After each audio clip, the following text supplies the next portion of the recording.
Hello students, welcome back to Blueprint Digital. आज की इस वीडियो में हम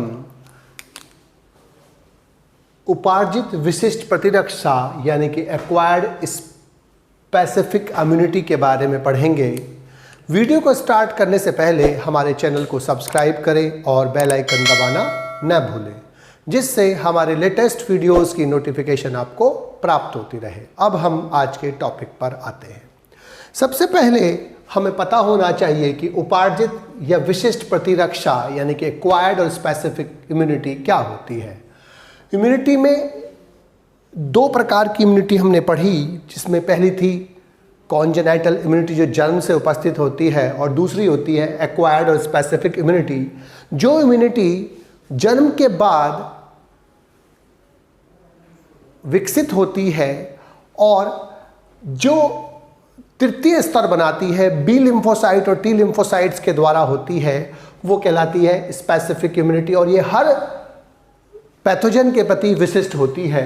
तो जब रोगाणु पहला स्तर सुरक्षा का फर्स्ट लाइन ऑफ डिफेंस और सेकंड लाइन ऑफ डिफेंस को पार करके जब संक्रमण स्थापित करने के में सफल हो जाता है, जब वो संक्रमण कर लेता है, तब इस प्रकार की इम्यूनिटी विकसित होती है। तो प्रथम स्तर होता है त्वचा और श्लेष्मक कला यानी कि स्किन और म्यूकस मेम्ब्रेन, और दूसरा स्तर होता है न्यूट्रोफिल्स, मोनोसाइट्स, मैक्रोफेज, इंटरफेरॉन और फीवर से सुरक्षा। और जब वो इन दोनों स्तरों को पार करके रोगाणु बॉडी के अंदर प्रवेश कर जाता है, अपना जनन करने लगता है, संक्रमण स्थापित कर लेता है, तब यह विशिष्ट इम्यूनिटी डेवलप होती है। और ये इम्यूनिटी तृतीय स्तर यानी कि थर्ड लाइन ऑफ डिफेंस बनाती है, और ये जन्म के बाद विकसित होती है, रोगाणु के विशिष्ट होती है, अर्थात हर रोगाणु के लिए अलग होती है, हर पैथोजन के लिए अलग होती है, केवल वर्टिब्रेट्स में पाई जाती है और सूक्ष्म जीवों के संक्रमण अथवा वैक्सीनेशन से प्राप्त होती है। अब इसकी जो गुण है, उपार्जित प्रतिरक्षा के जो गुण हैं, वो पहला है विशेषता यानी कि स्पेसिफिसिटी। जो ये वाली इम्यूनिटी होती है यानी कि एक्वायर्ड इम्यूनिटी होती है, वो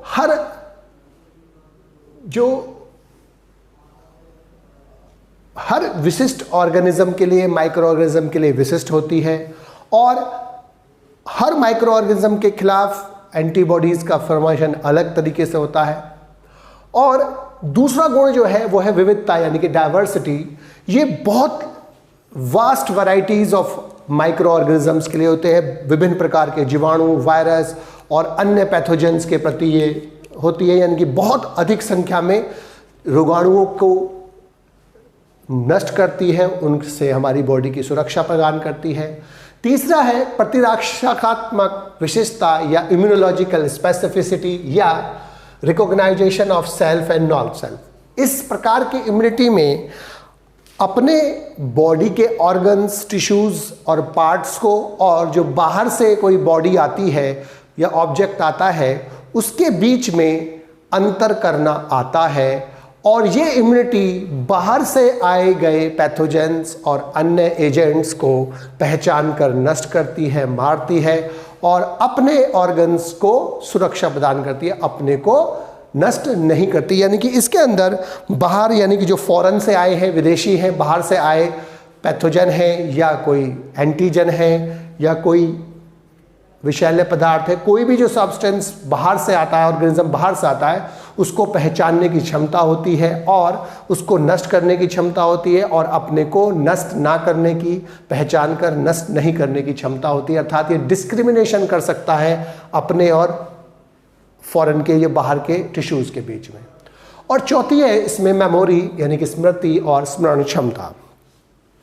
जब ये इन्फेक्शन हो जाता है, जब किसी माइक्रो ऑर्गेनिज्म का इन्फेक्शन होता है, तो इन्फेक्शन होने के बाद कुछ सेल्स ऐसी होती हैं जो उस पैथोजन की मेमोरी अपने अंदर संग्रहित कर लेती हैं।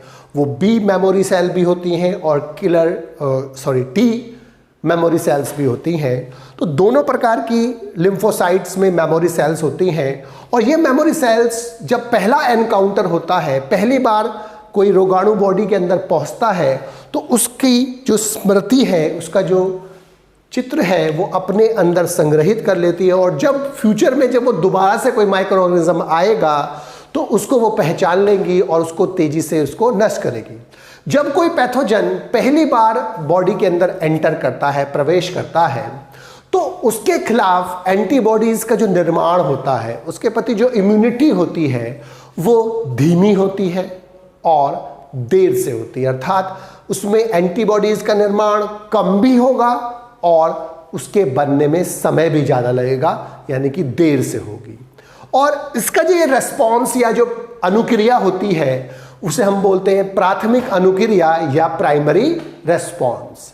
लेकिन जब वही पैथोजन दोबारा से आता है तो वो दोबारा से आने पर अब उसकी जो मेमोरी सेल्स हैं, उसके प्रति जो मेमोरी सेल्स बनी थी वो उसको पहचान लेंगी, और पहचानने के बाद अब जो रेस्पॉन्स होगा वो तीव्र होगा, जल्दी होगा और ज़्यादा इफेक्टिव होगा और ज़्यादा घातक होगा उसके लिए, और वो उसको पहचान के जल्दी से उसको नष्ट करती है। इसे बोलते हैं हम सेकेंडरी रेस्पॉन्स। ये प्राइमरी रेस्पॉन्स और ये सेकेंडरी रेस्पॉन्स है। यहाँ पे एंटीबॉडीज धीमे धीमे बन रही है और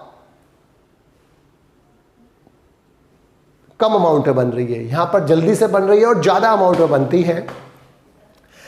यही जो आधार है वो वैक्सीनेशन का भी है। अगर हम किसी रोग के प्रति, जैसे टीबी या कोई भी रोग के प्रति हम वैक्सीन लेते हैं, टीका लेते हैं, तो उसमें भी यही जो मेमोरी होती है, इम्यूनोलॉजिकल मेमोरी, वो काम करती है कि जब कोई फॉर एग्जांपल पोलियो के लिए वैक्सीन दी गई तो पोलियो का जो पैथोजन हमने इनएक्टिव करके बॉडी के अंदर डाला है, तो अब उसके खिलाफ बॉडी जो है वो प्राइमरी रेस्पॉन्स स्टार्ट करेगी, अर्थात उसके खिलाफ एंटीबॉडीज कम बनेगी और धीरे धीरे बनेगी।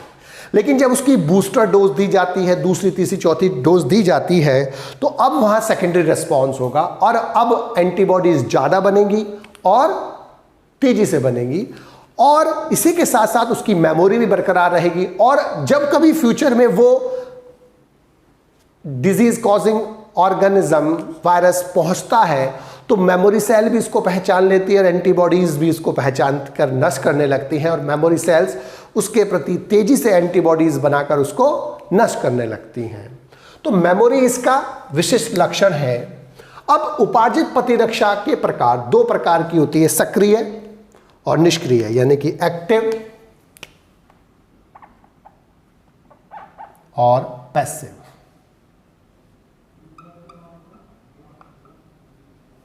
एक्टिव का मतलब क्या है कि जो एंटीजेनिक स्टिमुलस के कारण होती है, अर्थात जब बॉडी में कोई एंटीजन अंदर एंटर करेगा, पैथोजन एंटर करेगा या कोई उसका केमिकल सब्सटेंस एंटर करेगा, तब ये active immunity, active acquired immunity develop होती है और इसमें मेमोरी प्रेजेंट होती है।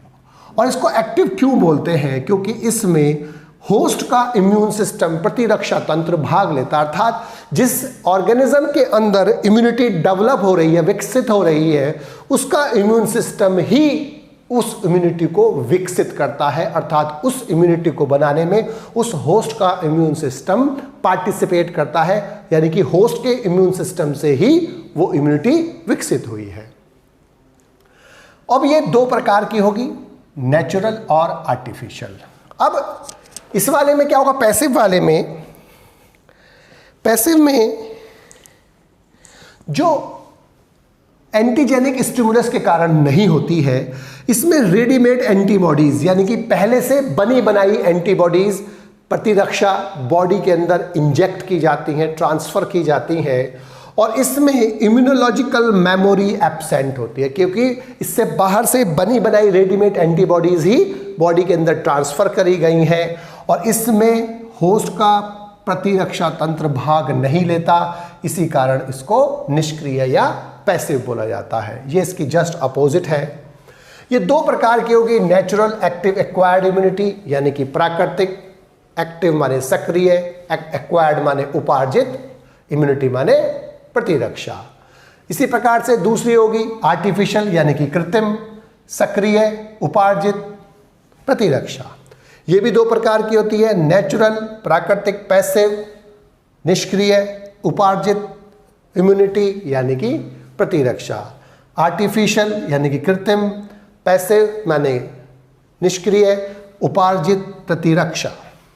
अब नेचुरल एक्टिव एक्वायर्ड इम्यूनिटी सूक्ष्म जीव के रोगाणु में प्रवेश करने के कारण विकसित होगी, यानी कि संक्रमण के कारण उत्पन्न होती है। जब कोई ऑर्गेनिज्म में, किसी व्यक्ति में बाहर से पैथोजन एंटर करता है और उसके अंदर वो डिजीज उत्पन्न करने लगता है, संक्रमण कोशिश करता है संक्रमण करने की, तो जब पहली बार कोई सूक्ष्म जीव, रोगाणु या जीवाणु या कोई भी डिजीज करने वाला जीव अंदर पहली बार पहुंचता है, तो उसके खिलाफ अब एंटीबॉडीज भी बनने लगती है, उनको किलर टी सेल से मारने का प्रयास भी किया जाता है।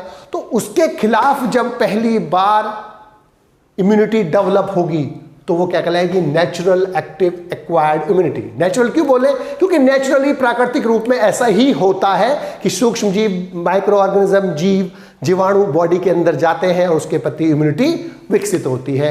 एक्टिव क्यों बोल रहे हैं? क्योंकि इसके अंदर जो इम्यूनिटी डेवलप होगी ऑर्गेनिज्म में, उस ऑर्गेनिज्म का इम्यून सिस्टम पार्टिसिपेट करेगा, काम करेगा, इम्यून सिस्टम यूज होगा, उसी बॉडी के इम्यून सिस्टम से ही उसको मारा जाएगा, उसके प्रति सुरक्षा करी जाएगी।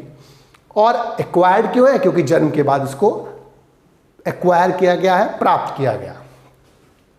Artificial active immunity same to same यही है, बस अंतर क्या है कि इसमें सूक्ष्म जीव के अंदर प्रवेश करने का होती है, जो एक्सीडेंटली अंदर एंटर करता है, लेकिन इसमें जानबूझ के क्षीण करे हुए यानी कि इनएक्टिव करे हुए पैथोजन को अंदर कराया जाता है, या उसका कोई केमिकल सब्सटेंस को एंटर कराया जाता है, यानी कि वैक्सीन को एंटर कराया जाता है, टीके को अंदर एंटर कराते हैं, जिसमें या तो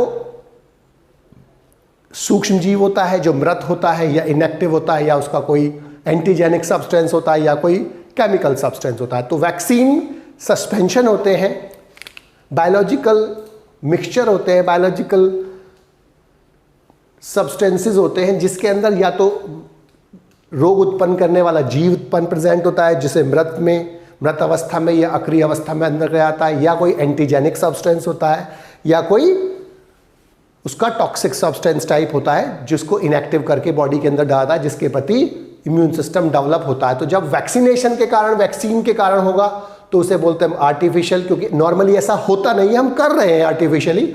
तो आर्टिफिशियली एक्टिव एक्वायर्ड इम्यूनिटी यानी कि कृत्रिम, सक्रिय, उपार्जित प्रतिरक्षा। इसमें दो प्रकार का है, ये भी नेचुरल पैसिव एक्वायर्ड इम्यूनिटी यानी कि प्राकृतिक, निष्क्रिय, उपार्जित प्रतिरक्षा। आर्टिफिशियल, कृत्रिम, निष्क्रिय, उपार्जित प्रतिरक्षा। इसमें मदर से फीटस में, फीटस का मतलब गर्भस्थ शिशु, गर्भस्थ शिशु, जो गर्भ में शिशु विकसित हो रहा है उसको हम फीटस बोलते हैं। तो मदर से फीटस में रेडीमेड एंटीबॉडीज जाएंगी जो मदर ने बनाई है, और वो बेसिकली IgG टाइप होती है, जो प्लासेंटा से निकलकर, अपरा से निकलकर फीटस में प्रवेश करती है और फीटस को इम्यूनिटी प्रदान करती है। इसको नेचुरल क्यों बोला? कि नेचुरली ऐसा होता है। पैसिव क्यों बोला? इसमें मदर का इम्यून सिस्टम पार्टिसिपेट करता है, फीटस का नहीं करता है। एक्वायर्ड क्यों है? क्योंकि इसने प्राप्त करी है, और या मदर से नए बॉर्न में, यानी कि जो पहली बार जब शिशु नया जन्म लिया है, तो न्यू बॉर्न में कोलेस्ट्रम के थ्रू, जो पहला दूध होता है मदर का, पहले 2-3-4 दिन का, उसको हम कोलेस्ट्रम बोलते हैं, जो पीले कलर का होता है, वो विभिन्न प्रकार की एंटीबॉडीज से रिच होता है, जिसमें सबसे ज़्यादा क्या होती है? IgA एंटीबॉडी होती है। तो इस प्रकार की नेचुरल पैसिव एक्वायर्ड इम्यूनिटी में या तो मदर से प्लासेंटा के थ्रू IgG टाइप की एंटीबॉडीज फीटस में जाती हैं, या मदर से कोलेस्ट्रम के थ्रू IgA टाइप की एंटीबॉडीज न्यूबॉर्न में जाती हैं। आर्टिफिशियली पैसिव इम्यूनिटी में, आर्टिफिशियल पैसिव एक्वायर्ड इम्यूनिटी में रेडीमेड एंटीबॉडीज को इंजेक्ट किया जाता है मनुष्य में, और उस पर्टिकुलर विशेष प्रकार के पैथोजन के प्रति इम्यूनिटी डेवलप करी जाती है। जैसे ATS है, एंटी टेटनस सीरम। ये एंटी टेटनस सीरम टेटनस के लिए दिया जाता है, एंटी रेबीज सीरम ये रेबीज के लिए दिया जाता है, और एंटी डिप्थीरिया सीरम ये डिप्थीरिया के लिए दिया जाता है। अब हमें पढ़नी है सक्रिय प्रतिरक्षा यानी कि एक्टिव इम्यूनिटी का इंट्रोडक्शन, जिसे हम बाद में डिटेल में पढ़ेंगे। सक्रिय प्रतिरक्षा यानी कि एक्टिव इम्यूनिटी का मतलब क्या है कि इसमें होस्ट का इम्यून सिस्टम पार्टिसिपेट करेगा, इसलिए इसको क्या बोलते हैं, हम एक्टिव बोलते हैं, क्योंकि इसमें एक्टिवली इन्वॉल्व रहता है उसका इम्यून सिस्टम जिसके अंदर इम्यूनिटी डेवलप हो रही है। और इसमें एंटीजेनिक स्टिमुलस के कारण होता है। अब एंटीजेनिक स्टिमुलस दो तरीके से डेवलप किया सकता है, या तो संक्रमण से हो जो नेचुरली होता है, या टीकाकरण से हो यानी कि वैक्सीनेशन से हो, और वैक्सीन अंदर डाल दी जाएगी, यानी कि सीधी सी बात है माइक्रो ऑर्गेनिज्म या उसके सब्सटेंस के अंदर जाने के कारण उत्पन्न होती है। और इसमें मेमोरी प्रेजेंट होती है, क्योंकि इसमें देखो दो तरह की सेलें हमें देखनी है, बी की भी मेमोरी सेल्स मिलेंगी हमें, ये मेमोरी सेल्स बी की, और टी की भी मेमोरी सेल्स मिलेंगी, जो किसी विशेष पर्टिकुलर जो पैथोजन अंदर जाता है, रोगाणु अंदर जाता है, उसकी मेमोरी अपने अंदर संग्रहित कर लेती हैं। और इसमें जो एक्टिव इम्यूनिटी होती है वो एक विशेष प्रकार की सेल्स से होती है, जिसका कारण होता है लिम्फोसाइट्स बोलते हैं। लिम्फोसाइट्स का निर्माण अस्थि मज्जा यानी कि बोन मैरो में होता है,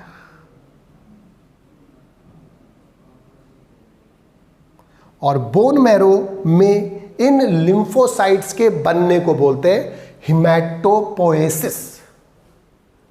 हिमैटोपोएसिस। तो जो एक्टिव इम्यूनिटी है वो किसके कारण होगी, लिम्फोसाइट्स के कारण होगी। और ये लिम्फोसाइट्स अपरिपक्व रूप से किसके रूप में किसमें बनती है, अस्थि मज्जा में यानी कि बोन मैरो में बनती है, और इनके बनने को क्या बोलते हैं, हिमैटोपोएसिस। अब बोन मैरो में जो अपरिपक्व लिम्फोसाइट्स बनती हैं,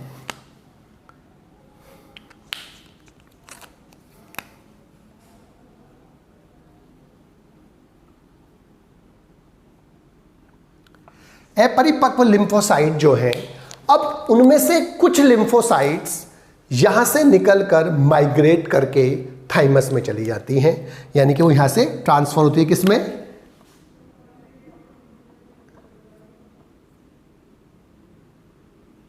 थाइमस में माइग्रेट कर जाती हैं। और वहां थाइमस सेल्स में पहुंचती हैं, और वहां जाकर ये मैच्योर होती हैं। तो अब इन्हें हम क्या बोलते हैं, मैच्योर परिपक्व टी लिम्फोसाइट्स या mature T cells, T for thymus. लेकिन कुछ सेल्स जो बोन मैरो में बनती हैं अपरिपक्व, वो बोन मैरो में ही मैच्योर होती हैं, और वो यहां क्या बनाती हैं, मैच्योर बी लिम्फोसाइट्स और बी सेल्स। अब जो बोन मैरो में बनती हैं वहीं बनकर मैच्योर भी वहीं होती हैं, वो बी सेल्स और बी लिम्फोसाइट्स। अब आपको लग रहा होगा कि ये बोन मैरो के लिए बी लिम्फोसाइट वर्ड है, जैसे इसमें टी वर्ड जो है वो किसके लिए यूज हो रहा है, थाइमस के लिए। लेकिन ये जो बी वर्ड है वो B word bursa of Fabricius,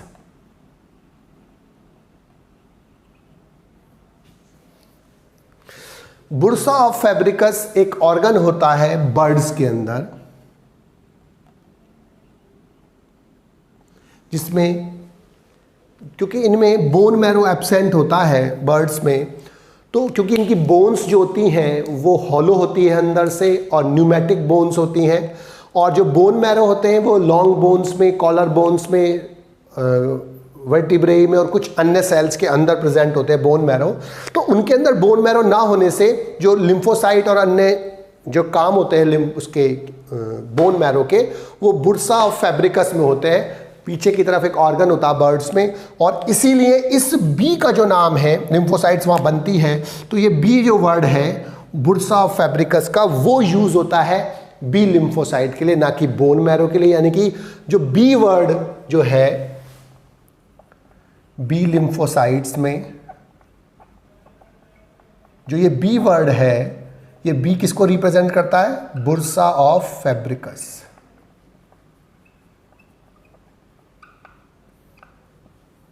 ना कि बोन मैरो के लिए। बोन मैरो को रिप्रेजेंट नहीं करता। ये जो रिप्रेजेंट करता है बी वर्ड, वो बुर्सा ऑफ फैब्रिकस के लिए करता है, ना कि बोन मैरो के लिए। तो जो बी वर्ड है वो B for Bursa of Fabricius के लिए, ना कि बोन मैरो के लिए। अब तो यहां पर जो बोन मैरो में अपरिपक्व लिम्फोसाइट्स बनी, तो उनमें से कुछ तो थाइमस में चली गई और वहां जाकर परिपक्व हुई, और कुछ ऐसी हुई जो बोन मैरो के अंदर ही रह गई और वहीं की वहीं मैच्योर हुई। तो जो लिम्फोसाइट थाइमस में जाकर मैच्योर होती है वो कहलाती है टी लिम्फोसाइट्स या टी सेल्स, और जो बोन मैरो में बनने के बाद वहीं मैच्योर होती है बोन मैरो में, उन्हें हम बोलते हैं बी लिम्फोसाइट्स और बी सेल्स। अब जो बी सेल्स हैं वो पैथोजन को मारने के लिए एंटीबॉडीज बनाती हैं, जबकि टी सेल्स डायरेक्टली किल करती हैं पैथोजन को या कैंसरस सेल को या टॉक्सिक सब्सटेंसेस को। यानी कि बी सेल्स इनडायरेक्टली मारती हैं, जबकि टी सेल्स डायरेक्टली मारती हैं। दोनों की फंक्शनिंग में अंतर है, इसीलिए दो प्रकार की हमें पढ़नी पड़ेगी। एक पढ़नी पड़ेगी humoral antibody mediated humoral immunity या एंटीबॉडी मेडिएटेड इम्यूनिटी, यानी कि प्रतिरक्षी मध्यस्थ प्रतिरक्षा या ह्यूमोरल प्रतिरक्षा, और दूसरी होती है सेलुलर इम्यूनिटी, यानी कि कोशिकीय इम्यूनिटी या सेल मेडिएटेड इम्यूनिटी। अब जो बी सेल्स हैं, अब बी सेल्स और टी सेल्स यहां से भी और बी सेल्स बोन मैरो से भी, तो बोन मैरो से भी और थाइमस से भी माइग्रेट कर जाती हैं। कहाँ? एक तो प्लीहा यानी कि स्प्लीन में, लसिका गांठें यानी कि लिम्फ नोड में, टॉन्सिल्स में, और पायर्स पैचेस में यानी कि MALT mucosa associated lymphoid tissue, जो सभी लिम्फॉइड टिश्यू का 50% बनाती है। सबसे ज़्यादा जो होते हैं वो म्यूकोसा एसोसिएटेड होते हैं इंटेस्टाइन में, वहाँ पर प्रेजेंट होते हैं पेयर्स पैचेस, या इसको बोलते हैं म्यूकोसा एसोसिएटेड लिम्फॉइड टिश्यू। ये पूरे लिम्फॉइड टिश्यू का 50% होते हैं। तो वहाँ से निकलकर अब ये कहाँ पहुँचती हैं? स्प्लीन में, लिम्फ नोड्स में, टॉन्सिल्स में और पेयर्स पैचेस में। अब चूंकि जो सबसे प्रारंभिक डेवलपमेंट, प्राथमिक डेवलपमेंट, प्राइमरी डेवलपमेंट जो हुआ है लिम्फोसाइट्स का, वो दो जगह होता है, एक तो बोन मैरो में और दूसरा थाइमस में। क्योंकि बोन मैरो में बनी और बोन मैरो में बन के कुछ तो वहीं मैच्योर हुई और कुछ बोन मैरो से निकल के कहाँ चली गई? थाइमस में चली गई। तो इसीलिए बोन मैरो को और थाइमस को बोलते हैं प्राइमरी लिम्फॉइड ऑर्गन या प्राथमिक लसिकाभ अंग। जबकि यहां से अब थाइमस से और बोन मैरो से परिपक्व lymphocytes spleen, lymph node, tonsils और पेयर पैचेस में पहुंचती हैं और वहां पर ये प्रोलिफरेट होती हैं। प्रोलिफरेट का मतलब होता है प्रचुरभवन, यानी कि इंक्रीज इन नंबर, आगे इनकी संख्या बढ़ती है। अब इन ऑर्गन्स को जिनके अंदर इनकी संख्या बढ़ती है, प्राथमिक डेवलपमेंट नहीं होता है, हम उन्हें बोलते हैं सेकेंडरी लिम्फॉइड ऑर्गन्स, यानी कि द्वितीयक लसिकाभ अंग। अब जो बी सेल्स हैं, जो बी लिम्फोसाइट से निकलकर पेयर्स पैचेस में, प्लीहा में और लिम्फ नोड्स में पहुंचती हैं, अब वो सेल्स एक सेल्स में विभाजित होकर सेल्स बनाती है जिनका नाम होता है प्लाज्मोब्लास्ट। अब प्लाज्मोब्लास्ट डिवाइड होती हैं और विभेदित होती है। अब ये विभाजित होकर और विभेदित होकर दो प्रकार के सेल्स बनाएंगी, एक तो मेमोरी बी सेल्स और दूसरी एंटीबॉडीज बनाने वाली प्लाज्मा सेल्स। प्लाज्मोब्लास्ट क्या होते हैं? प्लाज्मोब्लास्ट होते हैं क्लोन्स ऑफ बी सेल्स, यानी कि बी सेल्स अपने जैसे बहुत सारे जब क्लोन्स बनाई थी अपनी जैसी बहुत सारी 2 कॉपी कार्बन कॉपीज बनाई थी, तब उसे प्लाज्मोब्लास्ट बोलते हैं। प्लाज्मोब्लास्ट अब विभाजित होती हैं और विभेदित हो जाती है 2 तरह की सेल्स में। अधिकांश सेल्स प्लाज्मा सेल्स होती हैं और कुछ सेल्स जो होती हैं वो मेमोरी सेल्स होती हैं। प्लाज्मा सेल्स एंटीबॉडीज बनाती है। अगर वो पूछे आपसे एंटीबॉडीज कौन बनाती है, तो ऑप्शन में अगर प्लाज्मा सेल है तो सही आंसर प्लाज्मा सेल्स है, लेकिन अगर वहाँ प्लाज्मोब्लास्ट होगा तो आंसर प्लाज्मोब्लास्ट होगा, वरना आंसर बी सेल्स या बी लिम्फोसाइट होगा। तो सही आंसर तो है प्लाज्मा सेल्स। अब ये एंटीबॉडीज 5 प्रकार की होती है, IgG, IgA, IgM, IgD और IgA। IG for immunoglobulin. तो ये जो एंटीबॉडीज से सुरक्षा हो रही है रोग के प्रति, उसको हम बोलते हैं ह्यूमोरल और ह्यूमोरल इम्यूनिटी या एंटीबॉडी मेडिएटेड इम्यूनिटी, यानी कि ह्यूमरल प्रतिरक्षा या प्रतिरक्षी मध्यस्थ प्रतिरक्षा। अब जो टी सेल्स हैं वो टी सेल्स 4 प्रकार की होती हैं। पहली हेल्पर टी सेल, दूसरी किलर टी सेल, तीसरी सुप्रेसर टी सेल्स और चौथी मेमोरी टी सेल्स। अब इन सब सेल्स के अपने अलग अलग स्पेसिफिक काम हैं। हेल्पर टी सेल 2 चीजें सिक्रीट करती हैं, साइटोकाइंस और लिम्फोकाइंस। साइटोकाइन का काम है कि WBC का जो निर्माण है उनको स्टिमुलेट करना, जिससे वो पैथोजन को मार के सुरक्षा दे सके शरीर को। और दूसरा लिम्फोकाइन जो सब्सटेंस है, उनका काम है कि जो घटना स्थल है या संक्रमण स्थल है या जो दुर्घटना स्थल है जहां पर भी दिक्कत है, वहां पर WBC को एकत्र करना। इसके अलावा ये 2 काम और करती है, ये बी सेल को भी एक्टिवेट करती है, सक्रिय बनाती है, और सक्रिय बनाकर ये एंटीबॉडीज के निर्माण को प्रेरित करती है। अर्थात ये बी सेल से भी कहती है कि भैया जो पैथोजन आया उसके खिलाफ आप एंटीबॉडीज बनाएं। फिर बी सेल प्लाज्मोब्लास्ट बनाएगी, फिर मेमोरी सेल और प्लाज्मा सेल्स बनाएगी, एंटीबॉडीज बनेगी और सुरक्षा दी जाएगी पैथोजन को मारकर। इसके अलावा ये किलर टी सेल्स को भी एक्टिवेट करती है। और किलर सी सेल्स का काम क्या है? वो किलर सी सेल्स 2 काम करते हैं, एक तो लिम्फोकाइन सिक्रीट करते हैं, लिम्फोटॉक्सिन सिक्रीट करते हैं। लिम्फोकाइंस का काम है घटना स्थल पर जहां पर पैथोजन प्रेजेंट है वहां पर फैगोसाइट्स को अट्रैक्ट करना, आकर्षित करना, और वो फैगोसाइट्स जो फैगोसाइटोसिस के द्वारा पैथोजन को मारती है, वो अब इस सब्सटेंस की सहायता से उस घटना स्थल पर पहुंच जाएंगे। यहां पर इन्फेक्शन हो रहा है वहां पहुंचेंगे, जहां पर रोगाणु प्रेजेंट है वहां पहुंचेंगे और वहां जाकर उसका भक्षण करके उसको मार देंगे। दूसरा सब्सटेंस वो लिम्फोटॉक्सिन सब्सटेंस, के नाम से चला टॉक्सिक माने जहरीला, विषैला सब्सटेंस। तो ये लिम्फोटॉक्सिन सब्सटेंस कैंसरस सेल को और पैथोजन को यानी कि रोगाणु की सेल्स को नष्ट कर देते हैं और शरीर को सुरक्षा प्रदान करते हैं। तो helper T cell killer T cells को भी प्रभावित करती है। तो सक्रिय इम्यूनिटी में बेसिकली 2 चीजें हमें पढ़ी कि लिम्फोसाइट्स के कारण होती है। लिम्फोसाइट्स 2 प्रकार के होते हैं, टी लिम्फोसाइट्स और बी लिम्फोसाइट्स। सबसे पहले बोन मैरो में बनते हैं ये, और ये अपरिपक्व फॉर्म में बनते हैं। यहाँ से कुछ लिम्फोसाइट्स निकलकर थाइमस में चली जाती है और वहाँ पर मैच्योर होती है, वहाँ परिपक्व होती है, जिन्हें टी लिम्फोसाइट्स या टी सेल्स कहते हैं।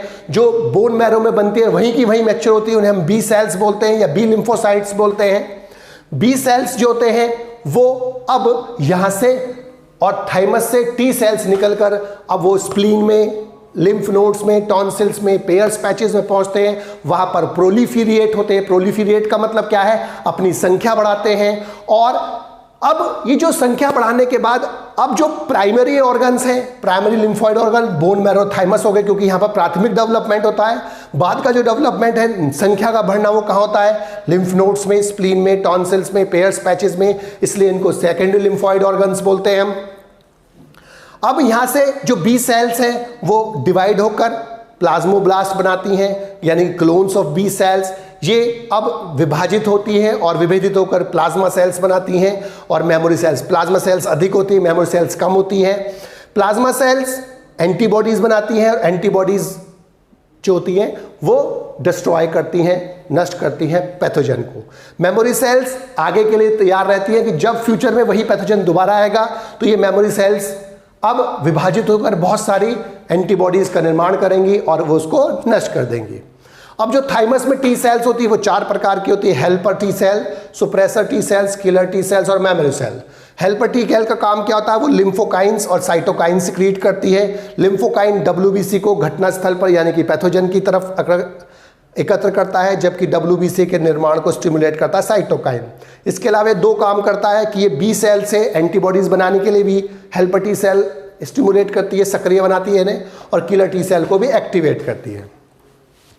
किलर टी सेल्स लिम्फोकाइंस बनाती है जो फैगोसाइट्स को अट्रैक्ट करता है घटनास्थल पर जहां पर रोगाणु है, और लिम्फोटॉक्सिन जो होते हैं वो सिक्रीट करती हैं जो कैंसर सेल को और पैथोजेंस को मारते हैं।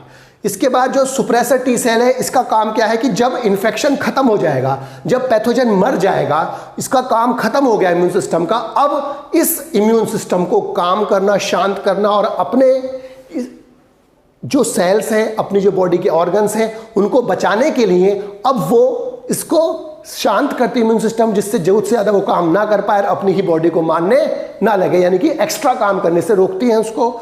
और मेमोरी सेल्स अब उस पैथोजन की मेमोरी अपने अंदर संग्रहित कर लेंगी, और जब कभी फ्यूचर में वो पैथोजन दोबारा आएगा तो बी सेल्स तो अब एंटीबॉडीज बना के उसे नष्ट करने की कोशिश करेंगे, बी मेमोरी सेल, जबकि टी मेमोरी सेल्स अब क्या काम करेगी, एक्टिव सेल में यानी किलर टी सेल में कन्वर्ट हो जाएंगी, और किलर टी सेल्स जो होता है अब उसको वो मारकर अब बॉडी की रक्षा करेगा तेजी से। बच्चों, आज की इस वीडियो में बस हम इतना ही पढ़ेंगे। हमारी इस वीडियो को आप लाइक करें और अपने दोस्तों के साथ शेयर करें। यदि आपको कोई डाउट है तो आप हमें कमेंट करके बता सकते हैं। इस अध्याय को और अच्छे से पढ़ने और समझने के लिए आप चित्रा प्रकाशन की बुक एक्टिव जीव विज्ञान की सहायता भी ले सकते हैं।